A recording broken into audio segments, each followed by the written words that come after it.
Listen, when I tell people, if you want to be a guest on television, you have to know people in television. You actually have to write op-eds. You have to have an opinion. You have to have a point of view if you want to be on television. And then you need to know people. So I'd say if you know someone who works in TV news, then you reach out to them. Take them out for a cup of coffee. Explain to them, listen, I am really an expert in XYZ. And so when that issue comes up, you're reaching out and saying, hey, I'd love to talk about this. I think I'd be really valuable to you on this. Because at that moment is when they're looking.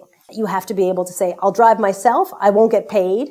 I've got something to say. Let me help you. And I found the people that I put on TV often would help me a lot, right? They'd call and say, listen, I noticed you're covering such and such. I want to just give you some insight because I've been doing this for 15 years. You might want to ask about this. And it's like, wow, thank you so much. I really appreciate it. I'm going to send you some articles that I think could be helpful. You have to take direction well. You have to be able to, deliver what you promise. I think for people, you can practice by doing sound bites for other, groups, smaller radio stations, do podcasts, things where you're sort of honing your thoughts into little coherent, smaller sentences is always really, really good, right? So now we have a relationship now, and then at some moment I say, gosh, who'd be the perfect person for this? This guy, he's an expert, he's fantastic, I read his book, it's so good, boom, let's put him on.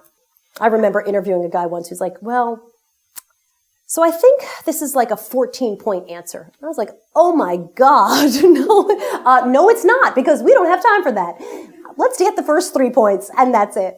But it's like you have to know how it works before you can really deliver that for people. I think it's both expertise and having a point of view. So I think it's a matter of watching the news cycle, because sometimes people tell me about their point of view, and you're like, right, we're covering Russian hacking right now. Don't tell me I don't want to hear about your point of view. I'm doing this over here.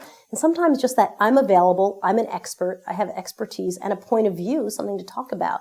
I think that's really valuable. It's as simple as that.